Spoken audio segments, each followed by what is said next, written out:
Bismillahirrahmanirrahim.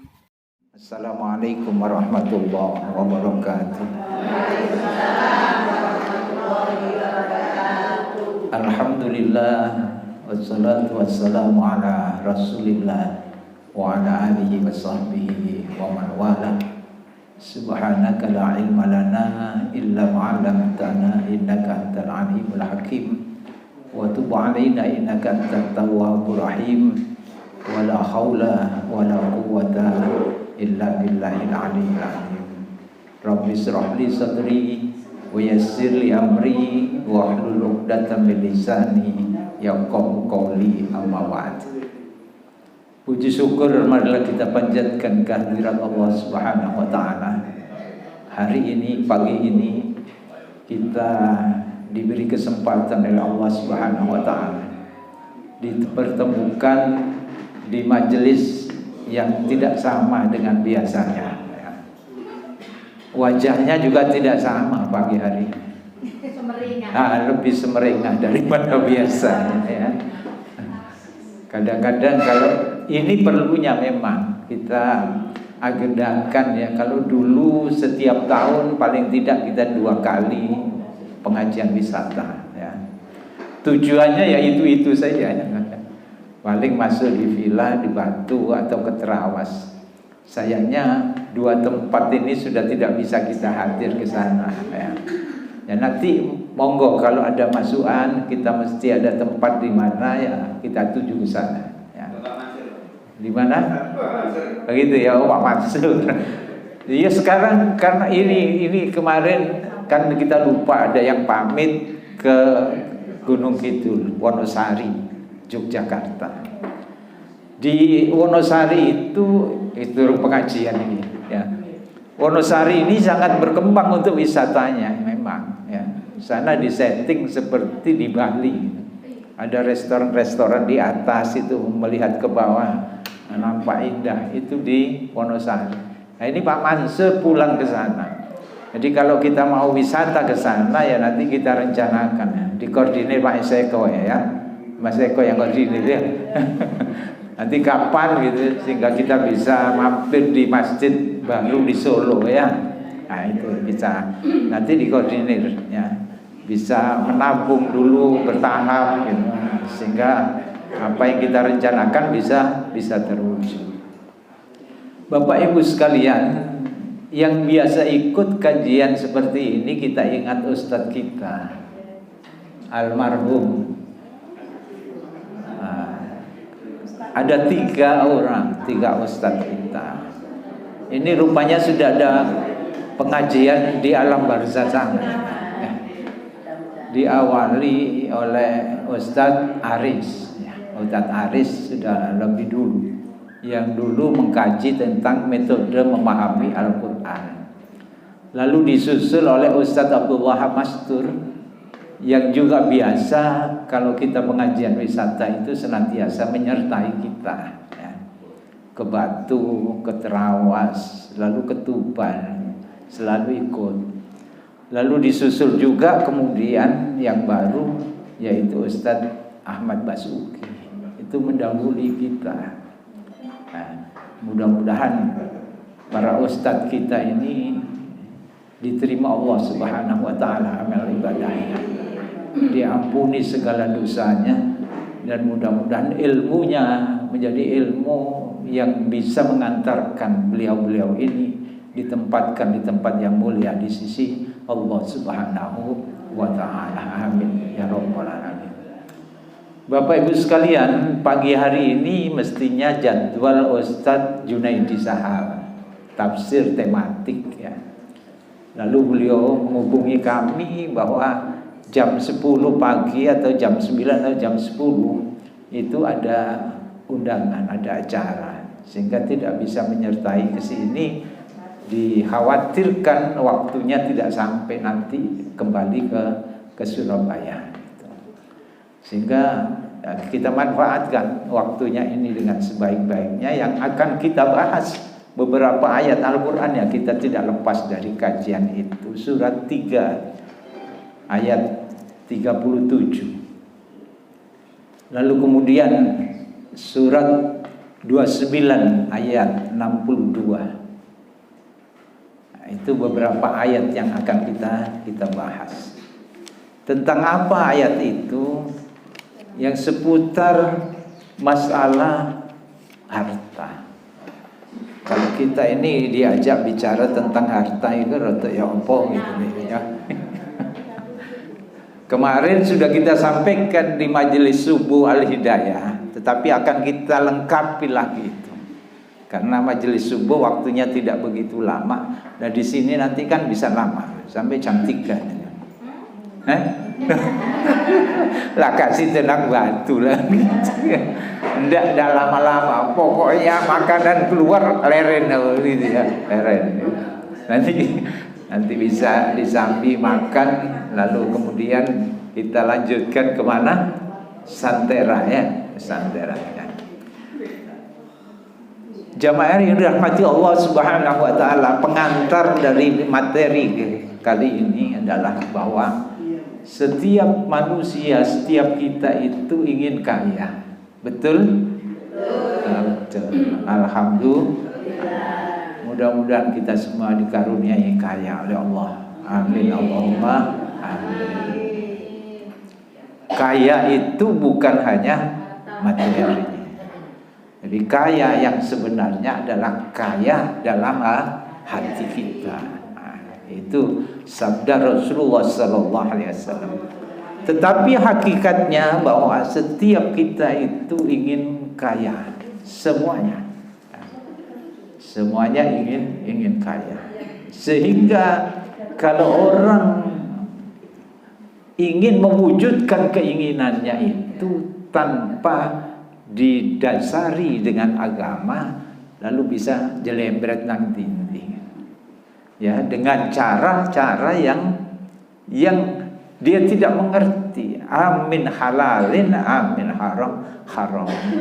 Apa itu halal, apa itu haram. Itu kalau tidak didasari dengan agama, sehingga apa disirik, pokoknya disirik. Lebih-lebih saat-saat yang seperti ini, saat sekarang ini, kalau kita melihat berita, makanya jangan melihat berita. Saya saja yang melihatnya. Nanti tak kabari gitu loh maksudnya ya. Sekarang ini orang-orang yang mengambil yang bukan miliknya, garong-garong yang dikoordinir itu tidak hanya jutaan. Kalau dulu mungkin hanya jutaan, belasan juta gitu. Sekarang tidak lagi ratusan juta, tetapi tidak lagi juga miliaran, tetapi apa? Triliunan. Berarti kita semua tahu itu ya, tahu.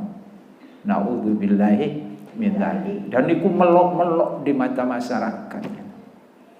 Dan inilah orang yang ingin kaya, padahal mereka sudah kaya itu, tetapi masih ingin kaya. Sehingga Rasulullah SAW mengatakan bahwa kalau orang itu dibeli emas satu lembah itu, lembah gunung itu seberapa itu besarnya, isinya emas toh, maka dia pasti ingin yang kedua lembah lagi, lembah yang penuh dengan emas. Kalau sudah punya dua ingin tiga. Begitulah manusia. Duwe omah siji saya kepingin omah duwe bojo siji ikut terusan aku nutingi rono lho ndak iku mek guyon-guyonan tok itu guyon itu ya. Itulah manusia, tidak ada puasnya itu kalau tidak disasari dengan agama. Rasulullah mengatakan kullu ummatin fitnah. Setiap umat itu diberikan cobaan, diberikan ujian. Al fitnatu ala ummati al mal, kata Rasulullah. Sedangkan fitnah pada umatku itu masalah harta. Jadi ini bahasanya Al-Quran. Kalau bapak-bapak, laki-laki Itu yang didambakan ketika dimasukkan di surga itu apa? Bidadari. Nyambung panjeni begitu. Itu naluri laki-laki. Jadi yang diiming-imingi di dalam Al-Qur'an untuk laki-laki itu apa? Bidadari. Makanya kita sering ada materi masalah sabar di kitab Riyadhus Shalihin itu. Kalau orang mampu sabar menahan amarahnya, padahal dia punya hak untuk marah terhadap bawahan, kalau kita benar, maka kita mesti marah. Orang yang bisa menahan amarah seperti itu, di saat dia mampu marah, itu nanti ketika dia yaumil qiyamah itu dicatat Allah menahan amarahnya itu. Ada catatan tersendiri, karena menahan amarah itu tidak gampang, tidak gampang. Marah itu mudah. Dipanggil oleh Allah Subhanahu wa taala, wahai hamba-hambaku yang dulu pernah menahan amarah sehingga menyesakkan dadanya. Untuk apa? Supaya kehidupan itu tentram. Tidak sampai kacau. Kalau marah itu kan bisa memutuskan silaturahim, bisa mengacaukan kehidupan. Orang-orang yang seperti itu dipanggil oleh Allah Subhanahu wa taala. Tidak sekedar dipanggil, Pak Eko sini Pak Eko. Yang dulu menahan amarah dipanggil Pak Eko. Masuk. Pak Eko menghadap.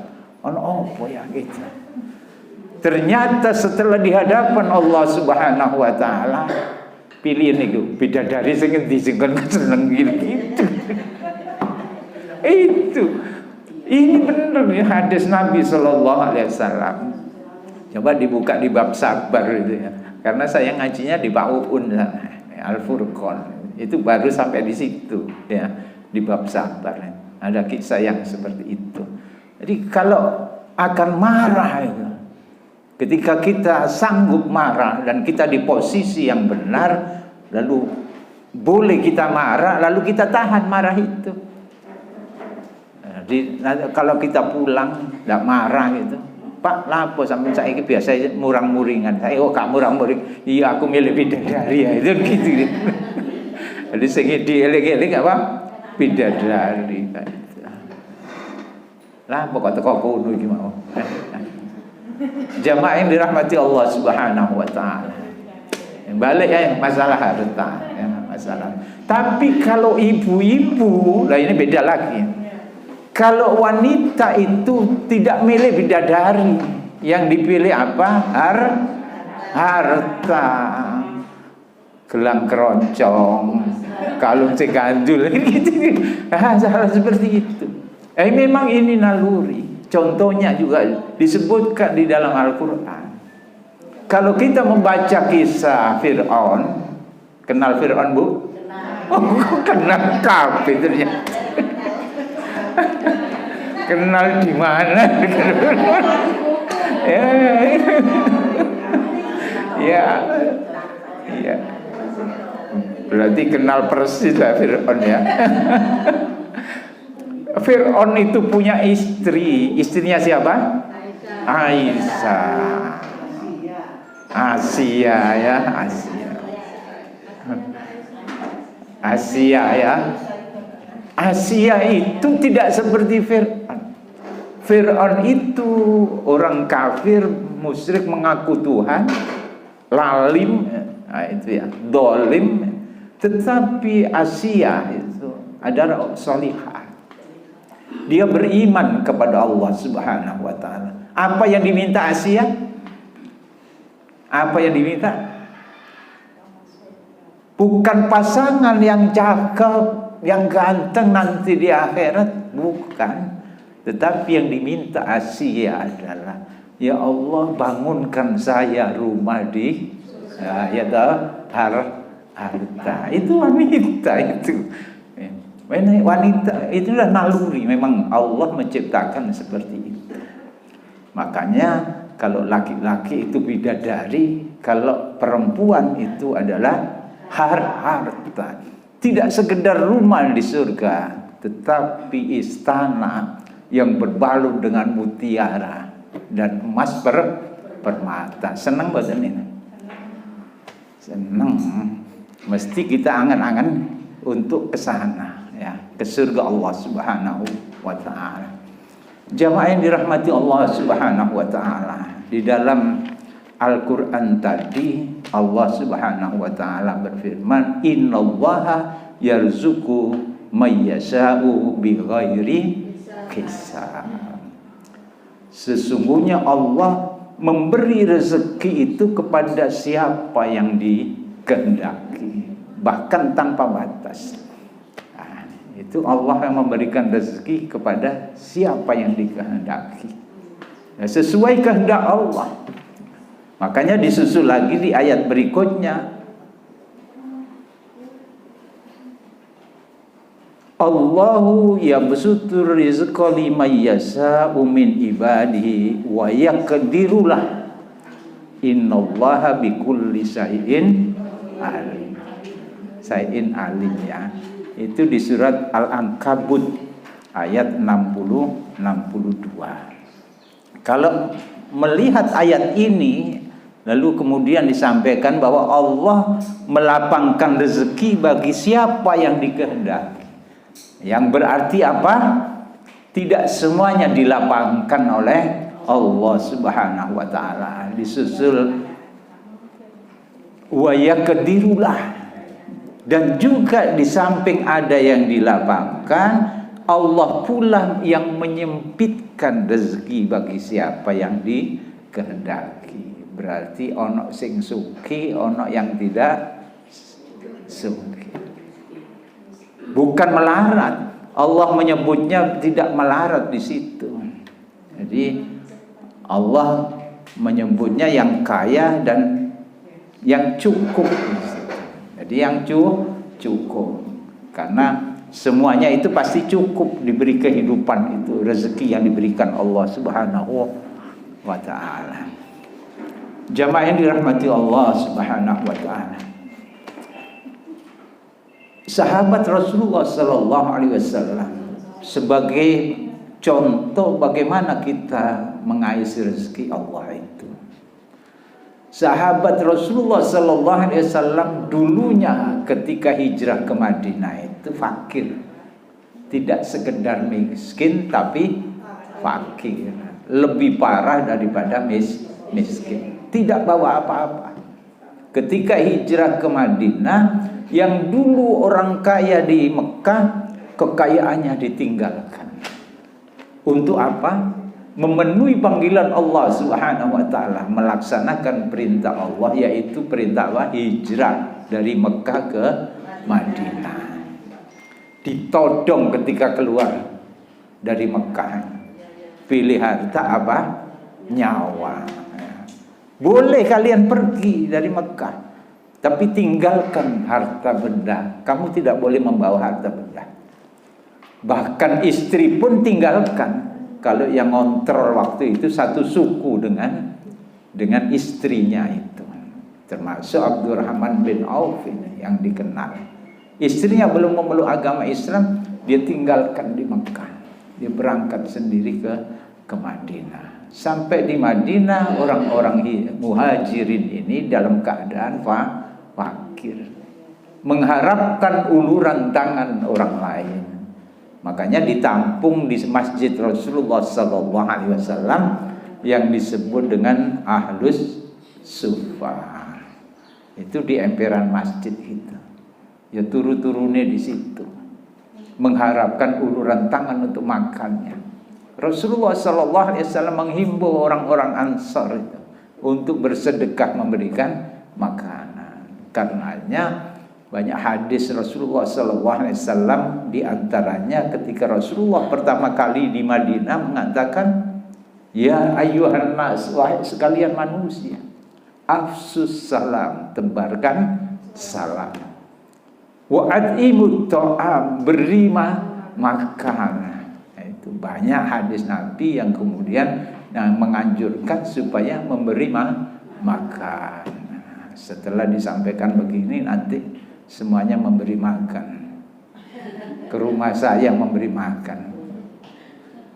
Ya mubadir kan gitu. Ya kepada orang-orang yang membutuhkan makanan. Mengapa makanan? Karena makanan itu hal yang sangat mendasar di dalam kehidupan. Orang yang tidak makan itu apa?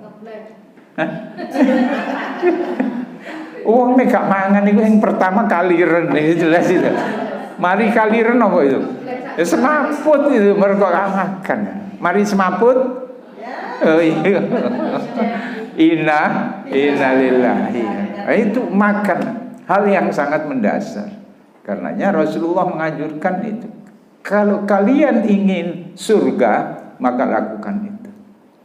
Afsus salam wa'atimut ta'am wasilul arham wasallu bil laili wan nasi niyam tadkhulul jannata bisalam. Ada 4 kalau ingin masuk surga ini. Yang pertama, tebarkan salam. Jadi kemana-mana itu kita ya masih karena uang barang assalamualaikum lah apa gitu. Mari melok pengajian terus jadi ini gitu. Ya, artinya kita ini harus bisa menimbulkan rasa aman, ya, menyenangkan orang lain. Itu afsus salam. Tidak boleh mencaci maki, ya. Itu makna salam. Jadi salam itu mendoakan orang lain sejahtera, selamat. Masa dungane selamat terus mari di balik itu kita caci maki. Jadi tidak cocok dengan salamnya. Wasilul arham, atimut ta'am, beri makan. Lalu wasilul arham, jalin silaturahim, komunikasi. Untuk apa? Nembarkan kasih sayang. Tanpa silaturahim dunia ini akan kacau. Karena yang satu dengan yang lain tidak kenal. Ya. Punya hati baik, orang lain tidak tahu. Ngerti ini dirasani tok. Wong iku sombong. Kalau gitu ya. Karena kita tidak tahu hatinya. Padahal hatinya baik. Kalau kita bersilaturahim, baru kita tahu. Wah, apik wong itu ternyata. Gitu ya. Enak dicak ngomong. Ini gitu ya. Maka tebarkan silaturahim. Ini untuk kedamaian semuanya. Baru yang keempat itu tadi apa? Afsus salam, aitimut ta'am, memberi makan, wasilul arham, silatur. Yang keempat baru. Ini tadi kan hablum minan nas. Yang keempat baru hablum minallah. Wasallu bil laili wan nasi niyam. Salat ya, di saat orang lain tidur di waktu malam. Salat apa itu? Salat apa? Oh, tak kira salat duha ya. Salat tahajud ya. Nah, kalau salat duha ya jam sekian ini. Boleh di masjid, boleh di rumah.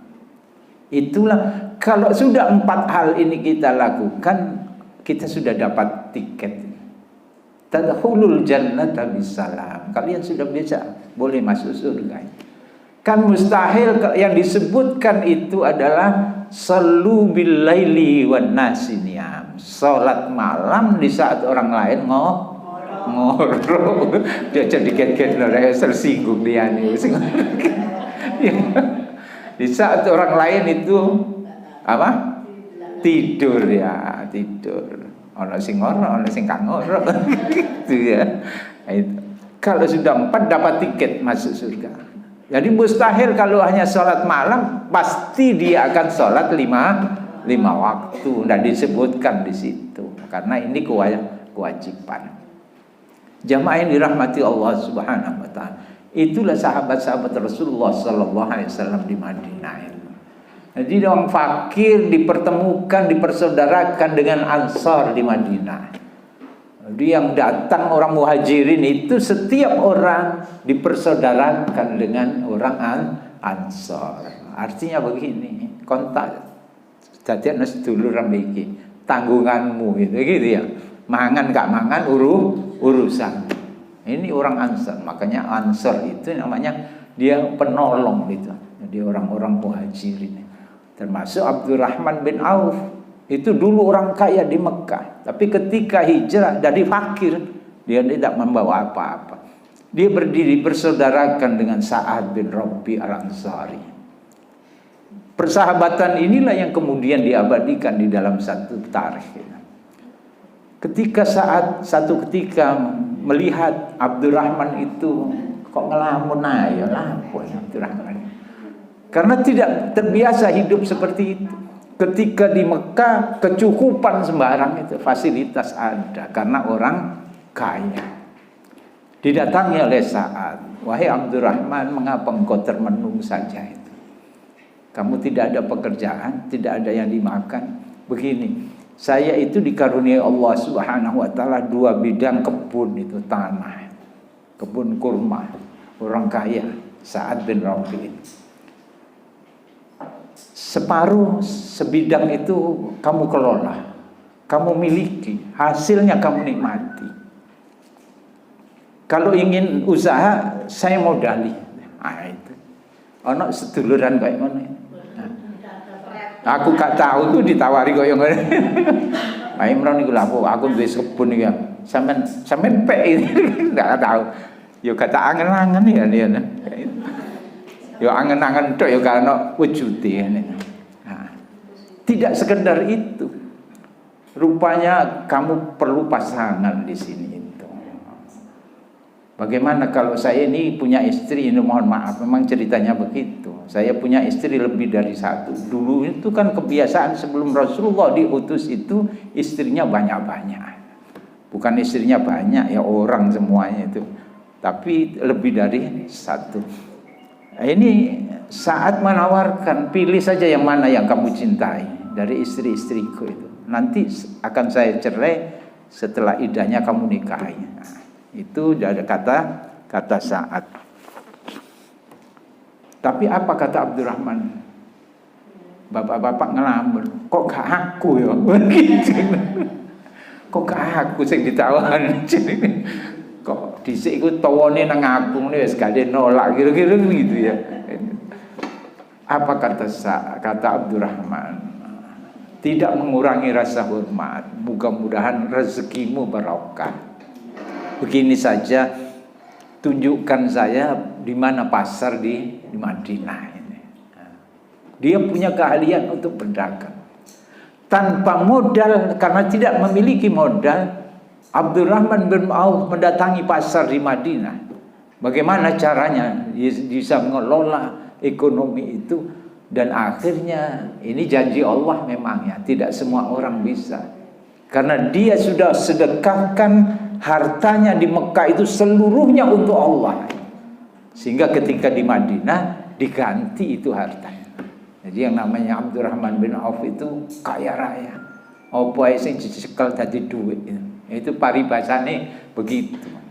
Jadi itu karena pinternya di dalam berdagang, menghasilkan uang, menjadi orang kaya raya. Orang-orang sahabat Rasulullah sallallahu alaihi wasallam ini sudah dibekali oleh Rasulullah sallallahu alaihi wasallam bagaimana menjadi orang kaya itu. Ya, bagaimana menjadi orang kaya. Kata Rasulullah, harta itu yang baik adalah harta yang dipegang oleh orang soleh. Jadi kalau harta itu dipegang bukan orang soleh, ya tidak jadi. Untuk kesenangan diri sendiri, untuk foya-foya dan lain sebagainya, untuk membunuh orang dengan senjata, dengan begitu dan lain-lain. Itu kalau bukan orang soleh. Kalau orang soleh, bangun masjid, ya, bangun pesantren untuk anak yatim, untuk fakir miskin, itu orang soleh. Termasuk Abdurrahman bin Auf, hartanya itu diinfakkan untuk perjuangan agama Islam, juga untuk menyantuni istri-istri Rasulullah ketika Rasulullah wafat. Itu disantuni oleh Abdurrahman bin Auf. Inilah yang bisa, harta yang bisa mengantarkan orang itu ke surga. Jamaah yang dirahmati Allah, tidak terlalu lama nanti putar-putarnya. Ada sebuah kisah begini, tuntunan Rasulullah SAW. Rasulullah Shallallahu Alaihi Wasallam itu punya sahabat yang bernama Abu Ubaidah bin Jarrah. Kenal Bu Abu Ubaidah, Bu?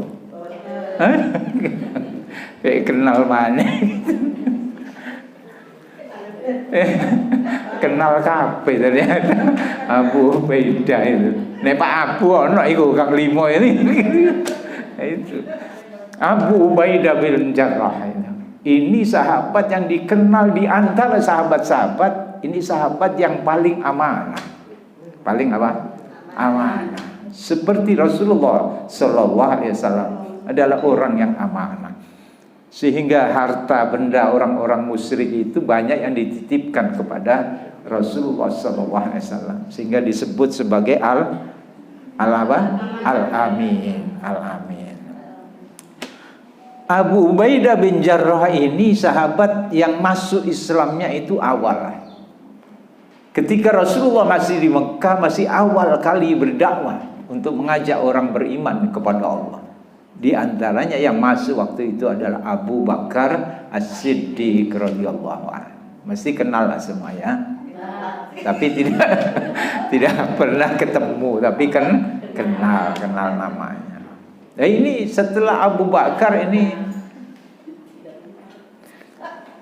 Abu Ubaidah masuk Islam. Jadi berarti menjadi orang-orang yang pertama kali masuk Islam ketika dakwah pertama Rasulullah Sallallahu Alaihi Wasallam. Jamaah yang dirahmati Allah Subhanahu Wa Taala. Waktu itu Abu Ubaidah ini sudah berumur 30 tahun masuk Islamnya itu di Mekah itu. Lalu kemudian hijrah ke Madinah. Dan dikenal Abu Ubaidah ini sebagai orang yang pemberani ketika berperang. Pantes lanang kok gak wani. Wedok ini. Wedok ini gitu ya. Kalau ada lanang yang tidak pemberani itu dikatakan wedok. Abdurrahman ini Abu Ubaidah ini pemberani. Sehingga ketika pengalaman pertama kali perang Badar itu tidak ada musuh yang berani menghadapi Abu Ubaidah. Aku anika depan ambil Abu Ubaidah. Seperti Hamzah bin Abdul Muthalib. Itu juga luar biasa ya. Disebut sebagai singa umat Islam, paman Rasulullah Sallallahu Alaihi Wasallam. Kemudian bapaknya belum memeluk Islam, bahkan menjadi tokoh dari orang-orang musyrik di Mekah yang pernah mencaci maki Rasulullah Sallallahu Alaihi Wasallam. Itu bapaknya siapa? Abu Ubaidah. Dan kebetulan waktu perang Badar, lawan-lawannya tidak ada yang berani menghadapi Abu Ubaidah. Ternyata ada orang yang datang menghadapi Abu Ubaidah. Ternyata bapaknya sendiri. Ya kepaksa. Ya harus dihadapi, mati di tangan Abu Ubaidah. Jadi bapaknya itu terbunuh dari tangan siapa? Abu Ubaidah. Sehingga berita inilah yang kemudian menjadi fitnah di Mekah bahwa Rasulullah Sallallahu Alaihi Wasallam menyuruh Abu Ubaidah untuk membunuh bapaknya. Abu Ubaidah inilah yang kemudian diperintah oleh Rasulullah Sallallahu Alaihi Wasallam untuk memungut upeti di negeri Bahrain. Apa itu upeti? Ya seperti pajak gitu ya.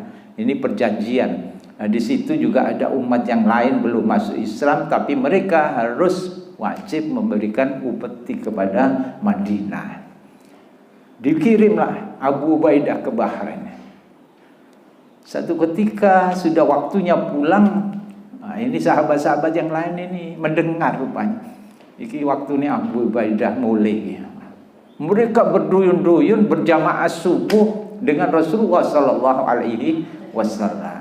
Abu Ubaidah datang, mereka Abu Ubaidah teko ya. Membawa harta banyak, seneng ini jamaah ini. Seperti kita ini seneng, tersenyum, gembira, ceria gitu ya. Rasulullah juga mesem melihat sahabat-sahabatnya senang gembira itu. Silakan berharaplah, gembiralah kalian itu. Mereka ternyata kenapa kalian? Ini kan karena Abu Ubaidah sudah datang ini, membawa harta. Sudah dilihat hartanya itu. Boleh kalian. Tetapi lalu apa yang diingatkan oleh Rasulullah sallallahu alaihi wasallam? Inilah sebuah hadis. Wallahi, kata Rasulullah, demi Allah, mal faqru aksa alaikum walakin aksa alaikum an tubsatad dunya alaikum. Yang tidak aku khawatirkan kalau kalian semua itu dalam keadaan fakir. Aku tidak khawatir kalau kalian itu fakir, tidak menjadi orang kaya raya. Rasulullah tidak khawatir itu. Ya. Tetapi yang aku khawatirkan, ketika Allah sudah menggelar dunia ini dengan harta, lalu kalian berebut itu untuk mendapatkan harta itu, lalu membinasakan kalian seperti umat-umat sebelum kalian. Ketika dunia sudah digelar, mereka berebut sikut-sikutan untuk mendapatkan harta. Nah, seperti sekarang ini, ya, rebutan mendapatkan harta. Amin halalin, amin haramin. Tidak peduli itu halal atau haram. Sing haram diembat. Dari golek sing haram ae angel apa maneh sing itu orang kaya itu. Gajinya sudah puluhan ratusan juta. Sik kurang. Itu masih M, golek sing T. Nah itu. Ini kalau tidak didasari ini. Rasulullah mengatakan, aku tidak khawatir kalau kalian itu dalam keadaan fakir, tapi yang aku khawatirkan ketika sudah digelar nih nikmat dari Allah, dunia ini dengan mudah kalian dapatkan, rebutan kalian sehingga kalian hancur untuk merebutkan harta benda itu. Ini dimendasari para sahabat Rasulullah sallallahu alaihi wasallam. Jamaah yang dirahmati Allah Subhanahu wa taala, di dalam surat-surat yang kita pelajari, kata Al-Quran mengatakan wa tuhibbunal mala hubban jamma. Hafal semua ya. Ya, hafal semua ya. Wa tuhibbunal mala hubban jamma. Kalian itu mencintai harta dengan sangat berlebihan. Jadi ini kecenderungan manusia kalau tidak direm hawa nafsunya, dia mencintai harta itu berlebihan sampai rela mengorbankan nyawanya, rela memutus hubungan mergo apa? Rebutan warisan. Nah itu karena apa? Terlalu cinta terhadap harta. Nah, ini tabiat manusia. Allah mengingatkan seperti itu. Karenanya Rasulullah mengatakan walikulli ummatin fitnah. Jadi harta itu jadi fitnah. Setiap umat itu akan didatangkan fitnah, cobaan, ujian. Ada fitnah kedudukan, jabatan, ada fitnah macam-macam itu. Tapi pada umatku itu secara umumnya adalah fitnahnya adalah harta. Sekarang ini sudah timbul dan itu merupakan tanda akhir zaman. Jadi tidak heran kalau orang yang sekarang itu hanya karena harta lalu kemudian mereka bercarut marut seperti ini. Makanya Rasulullah pernah mengatakan bahwa satu saat kalian itu akan diperebutkan oleh orang seperti orang merebutkan makanan. Ditanya oleh sahabat, apakah waktu itu kami ini sedikit wahai Rasulullah? Enggak, waktu itu kalian banyak gitu. Kalian banyak. Tetapi kalian seperti buih di atas air. Jadi buih itu tidak punya kekuatan.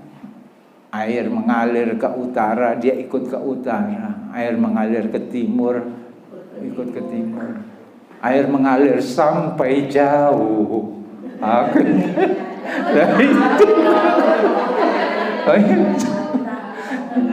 Nah, itu buihnya juga ikut itu, air mengalir sampai jauh. Nah itu. Mengapa bisa begitu? Hubbud dunya, karena kalian punya penyakit hubbud dunya wa karahiyatil maut. Kalian terlalu cinta terhadap dunia, harta benda, dan kalian takut mati, tidak berani berjuang, tidak berani mengatakan yang benar itu benar, yang salah itu salah. Kok dipecat? Nah, itu. Ya, direkol, di apa lagi? Di apa Mas Wan?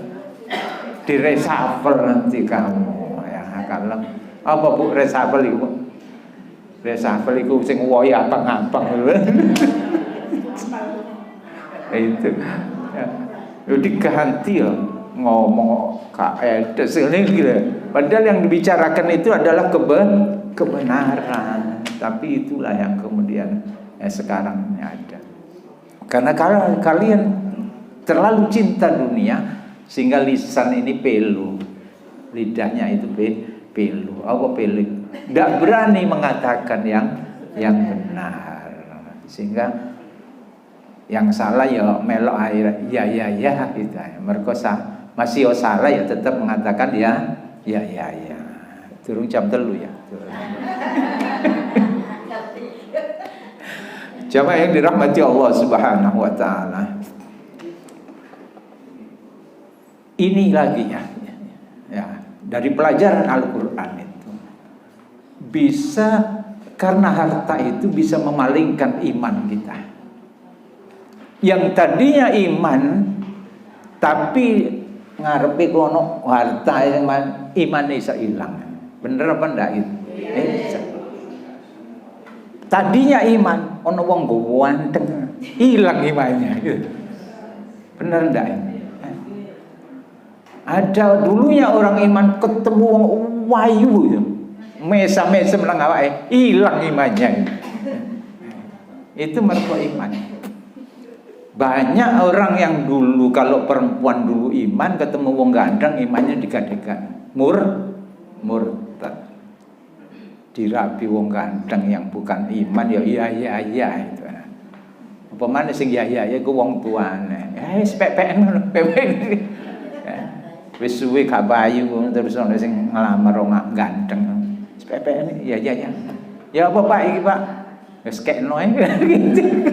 Ini ada sekarang itu. Laki-laki juga begitu. Ketemu perempuan cantik. Cantik. Kayak gak ono wong ayu liyane. Nah itu akhirnya mau dia dengan menanggalkan imannya itu. Na'udzubillahi min dzalik. Dibuktikan sahabat saja itu bisa berpaling imannya itu. Sahabat ini sahabat, kualitas sahabat, apalagi kita.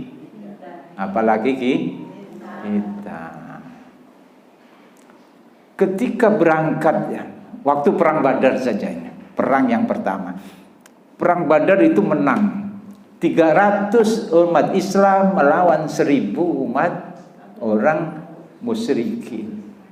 300 dibantu dengan doa Rasulullah sallallahu alaihi wasallam, didatangkan malaikat membantu di perang Badar. Akhirnya menang. Mereka mungsuh ini malaikat. Kak melok-melok nyutuk, mati dhisik gitu ya. Sapa sing nyutuk kan gitu ya. Karena dibantu oleh malaikat. Menang. Orang yang berperang menang itu dapat rampasan perang yang disebut ghanimah, harta rampasan perang.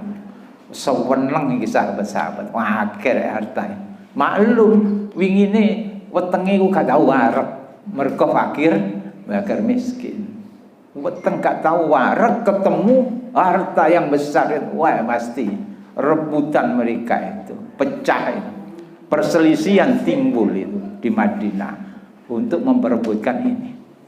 Sehingga Allah Subhanahu wa taala berfirman, ngatur ini perlu diatur. Turunnya surat Al-Anfal itu, yas'alunaka 'anil anfal. Qulil anfalu lillahi war rasul. Itulah aturan Allah. Ya.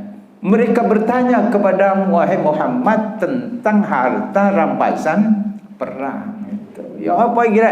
Bagi ya. Aku mau oleh iki gitu sakar-sakar ya. Rebutan mereka. Akhirnya Allah yang mengatur bahwa harta rampasan perang itu adalah miliknya Allah dan Rasul.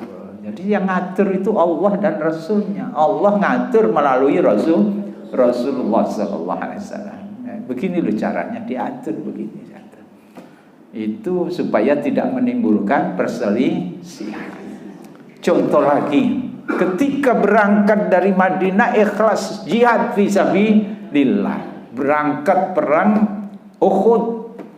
Sebenarnya perang Uhud Bu, ini perang yang Rasulullah sempat terluka di situ. 70 jamaah wafat. Itu karena di perang Uhud. Termasuk paman Rasulullah Hamzah bin Abdul Muttalib. Itu Rasulullah sempat bersedih dan menangis di perang Uhud itu. Karena pamannya sekaligus sahabatnya itu wafat. Dan tidak sekedar wafat, tapi dibuka, dibedah ini tubuhnya itu. Dadanya dibelah, semburat kabeh isinya. Siapa yang membelah itu? Hindu, istrinya tokoh Quraisy itu. Waktu itu dendam karena keluarganya itu pada perang Badar itu mati. Di perang Badar itu melawan Rasulullah SAW. Karenanya dia budaknya itu disuruh bunuh ini Waksi. Kamu hanya aku tugasi pamannya Rasulullah SAW, Hamzah. Budaknya yang bernama Waksi ditugasi untuk membunuh Hamzah, ditombak dari belakang, mati. Di perang Uhud inilah lalu mengapa bisa kalah? Bisakah kalah? Yaitu tadi karena berpaling. Imannya itu dia berpaling melihat harta, sehingga dia tidak patuh kepada Rasulullah SAW. Melihat harta itulah yang ditugaskan di bukit Uhud itu turun. Padahal ini pertahanan perang itu. Tidak mematuhi Rasulullah. Karena apa? Harta. Bisa berpaling. Yang tadinya niatnya itu berjihad fisabilillah, sampai di tempat berperang niatnya sudah lain. Nah, ini kita juga bisa bersitu. Kalau kita ini tidak benar-benar mengeterapkan iman kita, menanamkan di dalam lubuk jiwa kita. Jadi tidak akan bergoyah kita menghadapi apapun ya.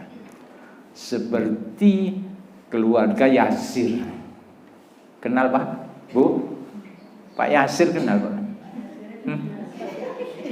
Yasir Kang Loro ya. Gitu ya. Pak Yasir ini adalah budak di Mekah yang dulu orang berangkat dari negeri Yaman. Yaman itu kan sudah tahu ya. Jadi ini ke timur dikit itu nanti terus kanan itu toko Yaman kan nanti. Nah, Pak Yasir itu dari Yaman ingin mencari saudaranya yang dulu ikut Abroha. Apa waktu itu Abroha? Menyerbu Ka'bah. Itu ikut itu saudaranya. Dicari oleh Pak Yasir itu dari Yaman atau toko Yaman nah Mekah. Kuoleh di penjuru Mekah itu gak ketemu dulurin. Nah, daripada jauh-jauh pulang wis teko Mekah gak balik aku. Mengadu nasib di Mekah. Akhirnya jadi budak. Ketika jadi budak itulah lalu dia berpacaran dengan Samia. Wis kenal pacaran waktu itu. Kan berawal dari pandangan mata, merasuk ke dalam sukma, berbunga angan-angan. Kini jadi kenyataan, rapi ternyata Pak Yasir dengan Bu Samia. Pak Yasir dengan Bu Samia. Ya, akhirnya jadi Bu Yasir. Pak Yasir dengan Bu Yasir ini lalu kemudian melahirkan dari kerjasamanya itulah lalu lahir seorang anak. Ini kan perlu kerjasama itu, iya. Perlu kerjasama melahirkan seorang anak yang bernama siapa? Amr. Ammar. Makanya dia disebut dengan Ammar bin Yasir. Ammar masuk Islam, ngerti Rasulullah sallallahu alaihi wasallam dakwah di rumah Arqam di Mekah itu. Dia cerdas ini Ammar. Lalu dia masuk Islam di hadapan Rasulullah sallallahu alaihi wasallam. Lalu dia lapor kepada orang tuanya Pak Yasir Busamiyah. Ternyata senang juga melihat Islam ini. Lalu Pak Yasir dengan Busamiyah masuk Islam. Nah, ketika sudah masuk Islam inilah dipesan oleh Rasulullah sallallahu alaihi wasallam, ojo ngomong sapa-sapa. Awakmu iku budak tidak punya kabilah di Mekah. Nanti bisa disakiti orang Mekah. Benar akhirnya. Akhirnya kedengaran bahwa Pak Yasir dan keluarganya itu masuk Islam. Ini ujian yang sangat berat. Sehingga Allah menurunkan ayat am hasibtum an tadkhulul jannata walamma ya'tikum masalul ladzina khalu min qablikum massadhumul ba'sa wadh-dharra wa zulzilu itu. Apakah kalian mengira bahwa kalian yang sudah mengatakan beriman itu akan masuk surga? Nah, itu pede sekali. Padahal belum datang ujian kepada kalian, belum dicoba. Belum tentu kita ini iman kita ini bisa kuat. Karena kita tidak menghadapi ujian yang berat seperti Pak Yasir dan Ibu Samiyah. Akhirnya apa ujiannya? Ibu Samiyah, Pak Yasir itu dikumpulkan, termasuk anaknya. Dikumpulkan di lapangan, diintegrasi, dikongkon murtad. Kongkon murtad. Tidak usah melok Muhammad mana. Melok agama sing wingi itu. Apakah seorang ibu ini, orang ibu ini kan biasanya lemah, bener apa enggak? Bener tak? Oh iya bener ternyata ya. Ini orang-orang menganggap juga begitu. Bu Samiyah ini perempuan pasti lemah lah. Akhirnya disuruh masuk agama nenek moyang mereka. Ditolak oleh Bu Samiyah. Saya harus tetap la ilaha illallah. Akhirnya mengucapkan seperti itu, marah mereka. Abu Jahal, Abu Lahab dan tokoh-tokoh Quraisy lainnya marah. Ambil tombak, dimasukkan di kemaluan Abu Samiyah sampai tembus ke perutnya, wafat. Itu ujian yang sangat berat. Nah, kita tidak diuji yang seperti itu. Tetapi ujian berat seperti itu Pak Yasir juga diuji sampai keduanya wafat. Tetapi mereka tetap la ilaha illallah. Hanya anaknya saja selamat. Jamaah yang dirahmati Allah Subhanahu wa taala. Inilah ujian kehidupan, dan kehidupan kita ini umat Rasulullah sallallahu alaihi wasallam saat yang seperti ini sebetulnya ringan, diuji dengan harta. Nah, mudah-mudahan kita diberi kemampuan oleh Allah Subhanahu wa taala untuk mampu mengendalikan pengaruh kehidupan ini, dan kita tetap kokoh di dalam keimanan meskipun kita diiming-iming dengan harta. Allahumma amin. Itu barangkali yang bisa kita sampaikan. Mungkin ada interaksi, silakan.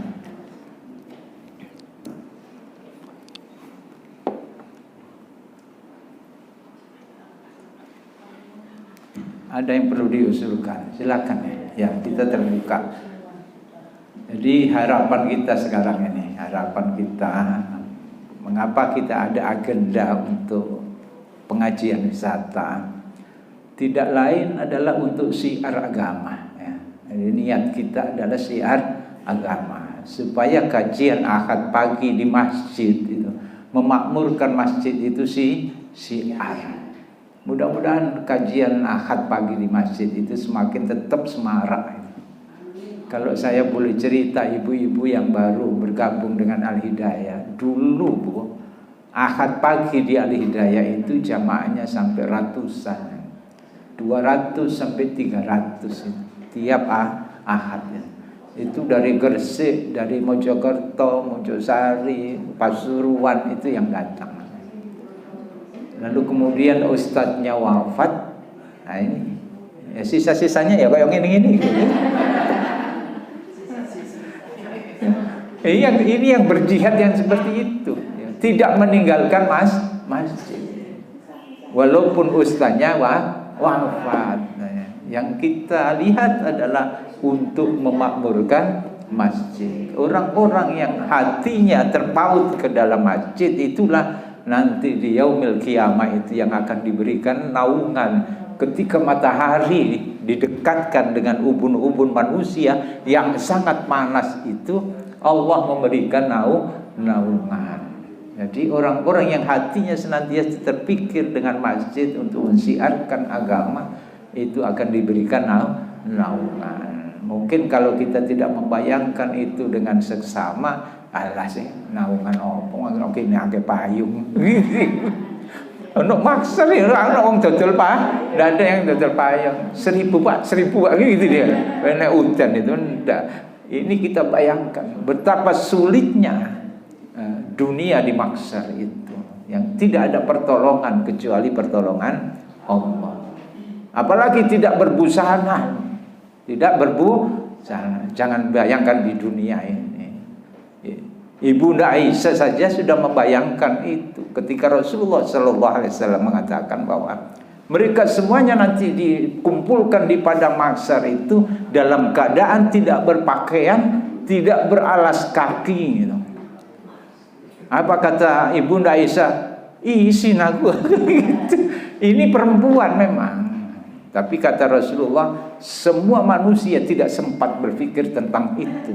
Karena keadaan sangat mencekam, memikirkan nasibnya masing-masing. Mudah-mudahan kita diberikan kemudahan oleh Allah Subhanahu wa taala dan kelak akan dipanggil bersama-sama berdiri di padang mahsyar untuk memasuki satu pintu karena hasil dari puasa kita di bulan Ramadan.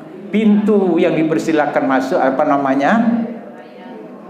Babur Rayyan, yang bernama Ar-Rayyan. Mudah-mudahan kelak kita dipanggil oleh Allah, wahai si fulan, masuk melalui pintu Rayyan. Kemana masuk pintu Rayyan? Ke surga Allah Subhanahu wa taala. Kalau tidak ada, saya akan sampaikan jadwal perjalanan kita ya. Sesampai dari sini nanti kita ke Batu. Mudah-mudahan lancar saja ya, karena perjalanan ke Batu itu biasanya macet. Kemana? Santera ya, Santera. Ada taman bunga di sana. Bisa silakan foto-foto ya, menikmati lah ya. Udara sekarang ini agak dingin ya. Kalau kemarin sampai di Batu pun tidak menemukan hawa dingin ya. Sampai di Batu pun tidak ada hawa dingin yang kemarin. Sekarang ini katanya agak dingin. Memang bulan-bulan dingin. Mungkin kemarin itu pengaruh ada gunung-gunung yang mengeluarkan panas itu. Sehingga di Malang, di Batu tidak didapati udara panas. Di sini pun tidak dapat seperti sekarang ini. Nah, ini kesantara. Dari sini nanti kalau kita sudah selesai makan, kita akan menuju bis kembali lalu berangkat ke pesantren. Itu yang bisa kita sampaikan. Mudah-mudahan kita diberikan kelancaran dan keselamatan. Amin ya rabbal alamin. Marilah kita berdoa kepada Allah Subhanahu wa taala. Mudah-mudahan kehadiran kita ini diberkahi Allah, diridai Allah Subhanahu wa taala. Amin. Bismillahirrahmanirrahim. Allahumma salli wa sallim wa barik ala sayyidina Muhammadin wa ala alihi washabihi ajma'in. Alhamdulillahi rabbil alamin. Allahumma ighfir lil muslimina wal muslimat wal mu'minina wal mu'minat al ahya'i minhum wal amwat innaka sami'un qaribun mujibud da'wati qadiyal hajat. Rabbana ighfir lana wa li walidina warhamhum kama rabbayana shighara wa li jamil muslimina wal muslimat wal mu'minina wal mu'minat al ahya'i minhum wal amwat innaka sami'un qaribun mujibud da'wati qadiyal hajat. Rabbana zalamna anfusana wa illam taghfir lana wa tarhamna lanakunanna minal khasirin. Allahumma inna nas'aluka husnul khatimah wa na'udzubika min su'il khatimah. Allahumma inna nas'aluka ridhaka wal jannah wa na'udzubika min sakhatika wan nar. Allahumma inna nas'aluka al-'afwa wal 'afiyah fid dunya wal akhirah. Tawaffana musliman wa alhiqna bis salihin. Allahumma ya Allah, ya Karim, ya Aziz, ya Ghaffar, ya Ghani, ya Hamid, ya Fattah, ya Alim, ya Fattah ya Razzaq ya Dzal Jalal wal Ikram. Kami berkumpul di tempat ini tidak lain adalah untuk mensyiarkan agama-Mu, untuk menjalin silaturahim, keakraban, kekeluargaan bersama seluruh jamaah. Oleh karena itu berkahilah kehidupan kami ya Allah, ridhoilah apa yang kami lakukan ini, dan rahmatilah perjalanan kami, jadikan perjalanan yang membawa hikmah dalam kehidupan kami. Allahumma ya Allah ya Tuhan ya Rahman ya Rahim, jadikanlah kami hamba-hamba-Mu yang senantiasa istiqomah di dalam ketakwaan dan keimanan.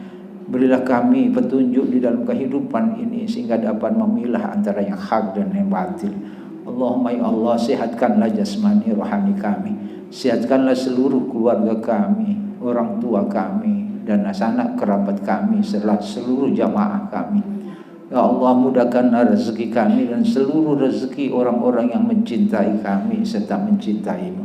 Allahumma ya Allah ya Karim ya Ghaffar, ampunilah dosa-dosa kami Allah, karena telah banyak kemaksiatan, kedurhakaan yang telah kami lakukan. Oleh karena itu kepada siapa lagi kami memohon ampun selain kepada-Mu. Oleh karena itu ampunilah ya Allah dosa-dosa kami ya Allah. Ampunilah dosa-dosa kami ya Allah. Ampunilah dosa-dosa kami.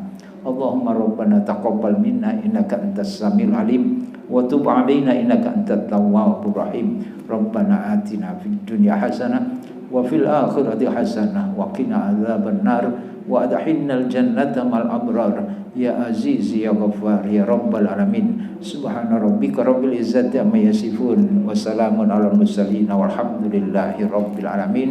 Mohon maaf. Assalamualaikum warahmatullahi wabarakatuh.